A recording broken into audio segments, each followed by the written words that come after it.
Hey everyone, welcome back to my channel. For those of you who don't know me, my name's Tamara, and we are back.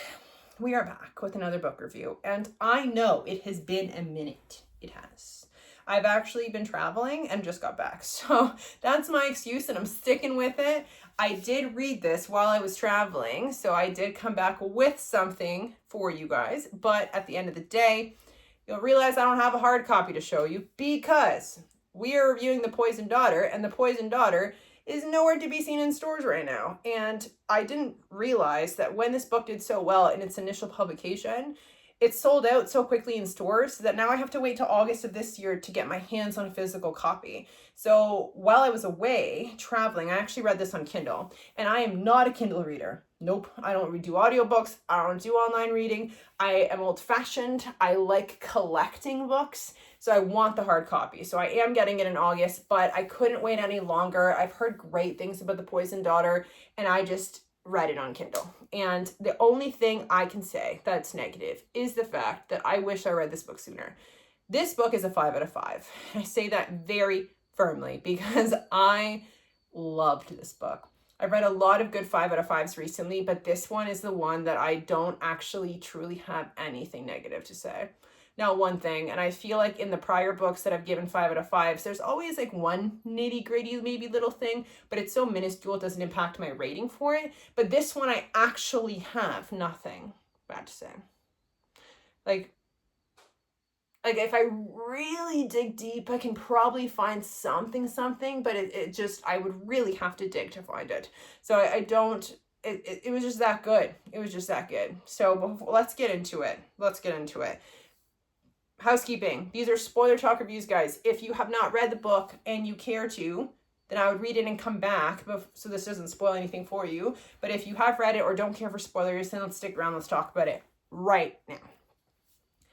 This is a standalone book. Let me just say that right away, because this is another positive for me. I cannot tell you how many bad standalone books I've read in the romantasy, fantasy, sci-fi genre.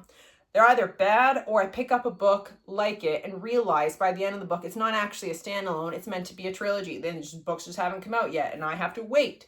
And so the fact that this was such a good standalone, like a true standalone, already got points for me because that just never happens to me. If you guys have any good romantasy, fantasy, sci-fi standalones you want to recommend, help me out, because I actually really do enjoy standalone books if they're done right. I just haven't had that kind of luck. So let me know. But it's a standalone and it's done really well, and I just feel like that's an instant plus.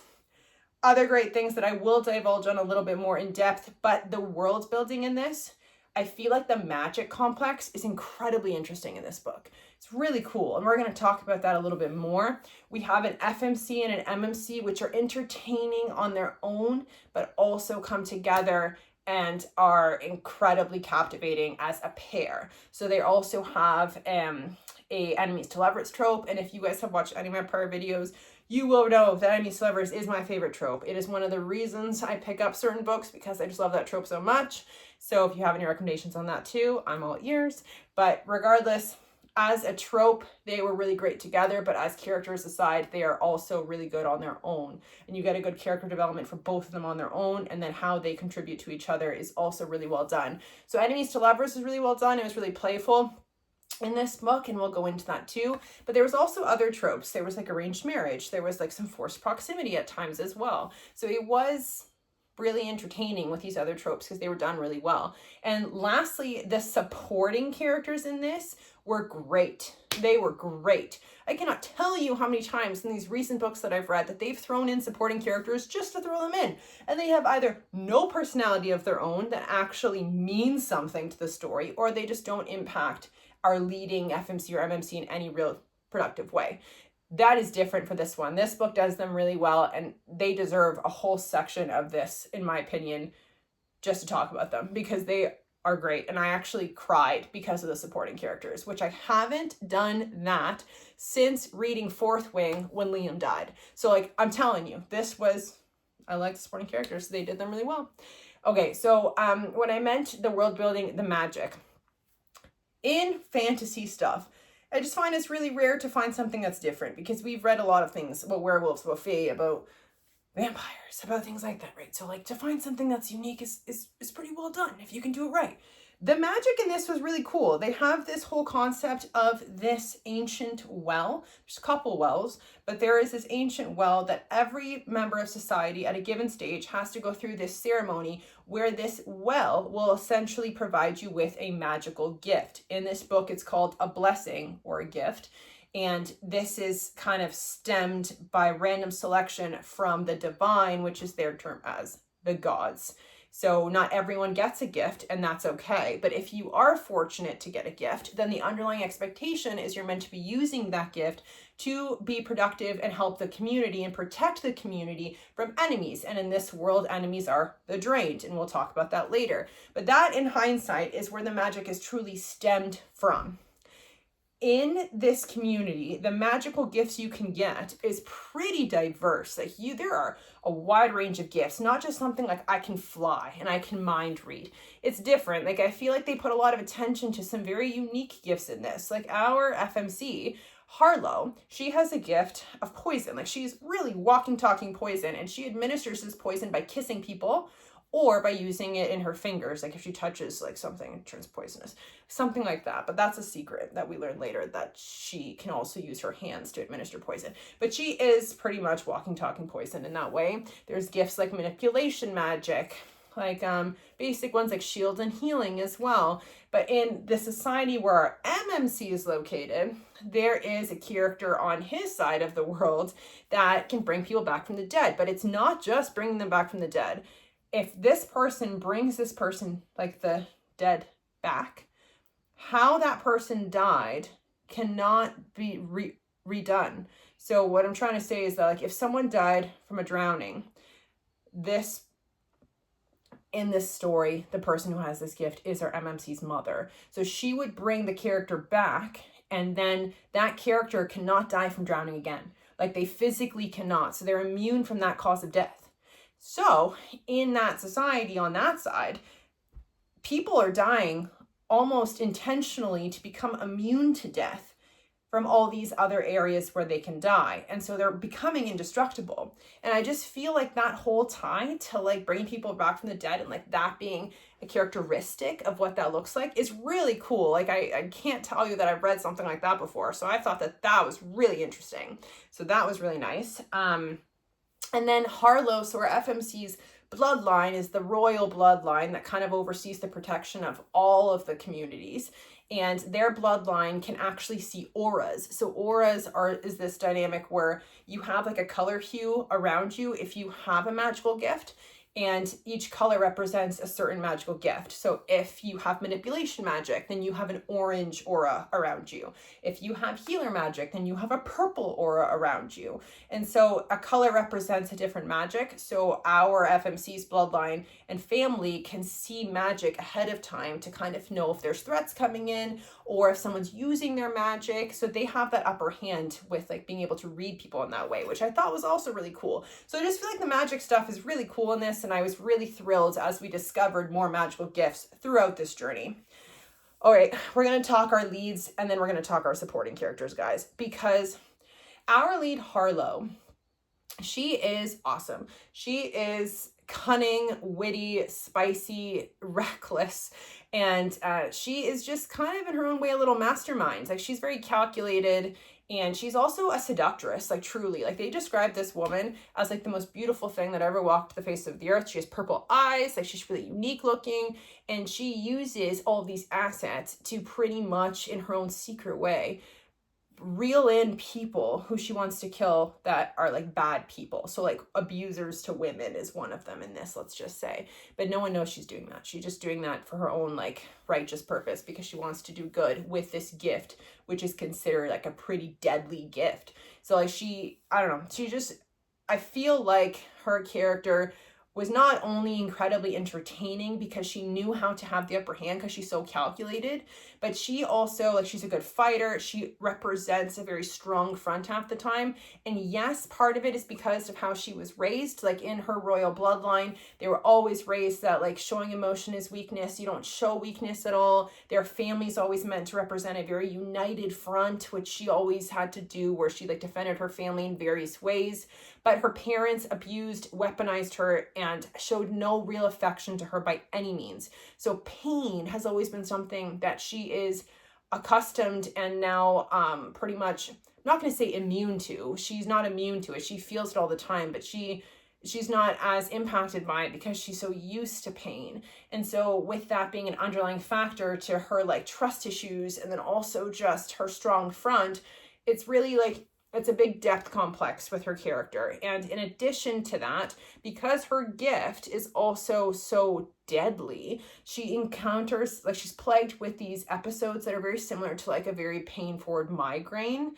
And they knock her out for like 2 to 3 days and she's in just like utmost pain where her vision is blurred and it's awful. And she gets these episodes because of her gift in a way, and like with the price of that kind of gift. And in addition to that gift as well, she can't control who she kills with her poison kiss. Anyone who kisses her dies, even people who don't deserve to die. So because of that, she's limited herself to keeping herself distant from emotional connection, because a lot of the time she can sleep with people as part of her plan or whatever, or even if she, like for her own personal gain, she wants to sleep with people, but she can't kiss them because she's afraid that those people who maybe aren't supposed to die will indirectly die. And like kissing is very symbolized in this as being very passionate and very like emotionally binding. And for her character to not be able to do that until we meet our MMC, it just really adds to like the kind of trust issues and wall our character has, because she doesn't want to hurt people.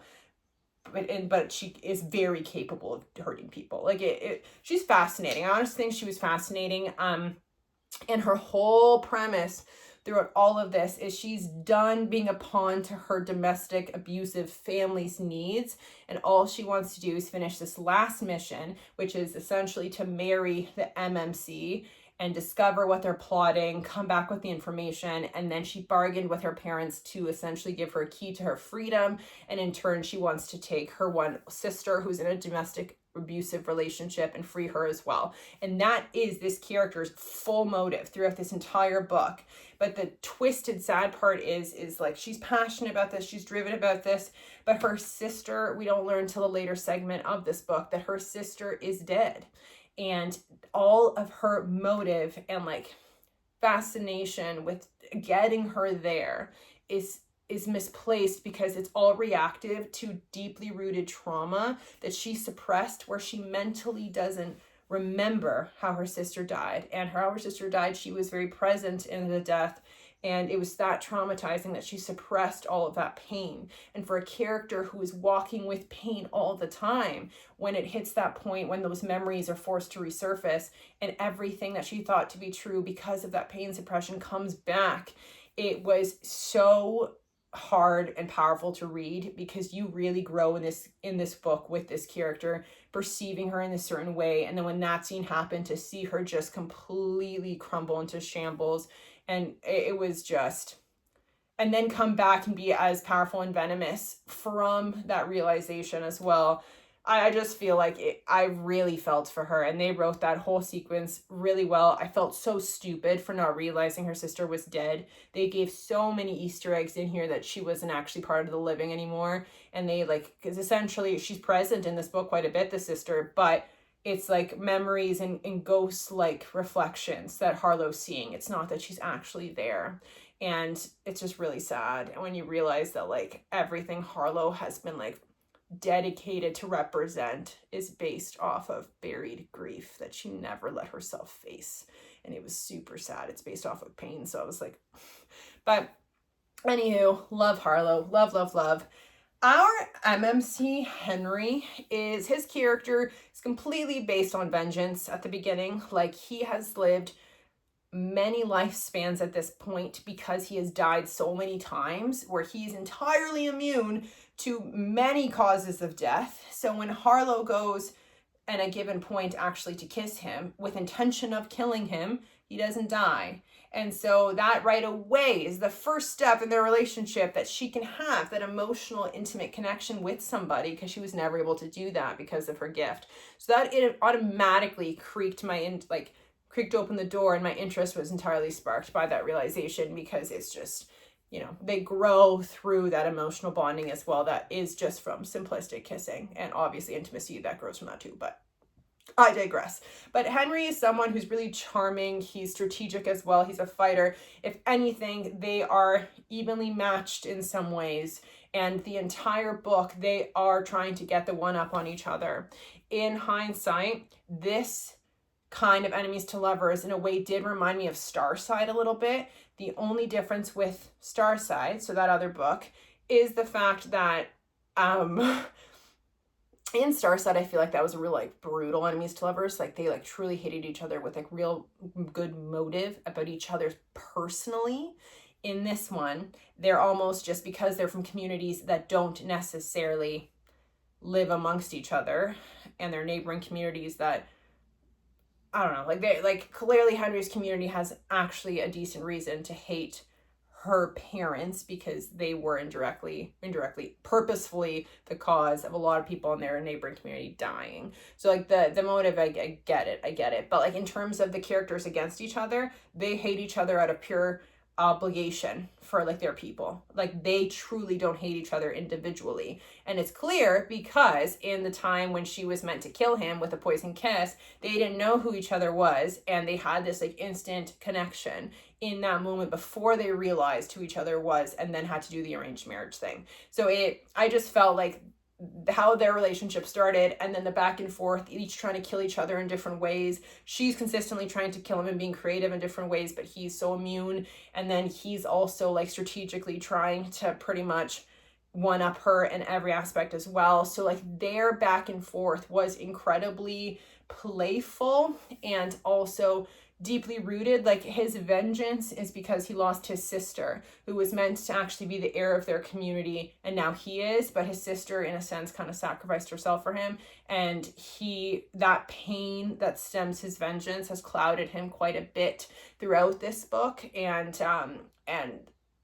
they both share in that similarities with the pain. We just didn't know how deeply rooted Harlow's was until the later half, but their relationship in realizing that pain of Harlow's actually unites them in the later half of the book to fully like embrace their affection for each other. So I just kind of felt like it was like really well done in terms of like that enemies to lovers and how they came together as well, because it was entertaining until it was deep and emotional, and then it was just satisfying. Like I feel like they paced that really well, and I really loved it. The spice in this felt in a sense almost never ending, but it wasn't in a way overdone. It was just different. Like they had a bedding ceremony as part of their wedding, which is like for show, but also they felt legitimate because they wanted to do these things to each other, but they intertwine pain in the sex in this as well, because pain is such a theme in this that like it's like stemmed on, you know, dealing with pain in different ways and almost like harnessing it. And so I just felt it was really interesting that a lot of their intimate stuff actually like enticed with pain, and they loved it. Like they loved it, and I was like, oh, okay, so the pain is like a theme in this, but like dealt with in different ways. And their spice, like yes, there was that bedding ceremony, there was other areas where it's almost like a little bit like hate sex, but not really, because they were just really teasing each other. There's a lot of like the foreplay teasing in this as well, and then there was like the emotional kind of sex that came at the end of this. There is a lot of spice in this. I would actually say that there's probably like 3 chili peppers if I had to give it from a 1 to 5. Like I do find that there was a good amount of sex that wasn't too much in my opinion, but I also felt like it was strategic in the earlier stages, and then it became vulnerable. And you see that trajectory with their relationship, with their characters opening up, with their characters realizing that they are falsely perceiving each other and each other's world. They don't know each other, and they're forced to realize that everything they were brought up to think about each other's characters were very wrong and misplaced, and they are stemmed from misconception, and a lot of the truth of the characters is stemmed from pain. So I just loved it. I just loved how they unraveled each other's insecurities and vulnerabilities, and it was really well done. Supporting characters, guys. Okay, Gavin. I cried for this one. Gavin is Harlow's bodyguard. He is not someone who has a magical gift, but in this world, you can actually be like a magic power can be tethered to an object to be used by someone who's ungifted like Gavin. And in this sense, her father gave him the gift of essentially like blue wildfire to kill the drained, which are like I said, like one step above a vampire in a sense, who are kind of the undead dead, like not, I don't know. They weren't really that big of a topic in this. Like they were, but they weren't. But anyways, so Gavin is a very honorable bodyguard. He's been with Harlow since she was born, and he is the father that she never really had. Like, it is very clear as day. Their relationship is very father-daughter. It's very sweet, and I love just like how Gavin put Henry in his place, how Gavin puts her in her place. He is just a wise man, and I just felt like he really was the father figure that she never grew up with properly, because he was just her guard, but he is undyingly loyal to her and her alone. And like, you question some of his loyalties a bit in this, but like, I never questioned it all that in depth, because his genuine concern for her well-being was just so sweet that so Gavin dies in this because Henry kills him, and Henry didn't realize that Henry has a healing ability, and Henry also has a manipulation ability. So people who have two abilities, two magical powers, is very rare. But he wanted to kill Gavin because he felt like he was an obstacle to breaking Harlow. That's what I mean by the enemies to lovers stuff can be pretty like ruthless as to the one up each other, and that's what reminded me of Starside a little bit.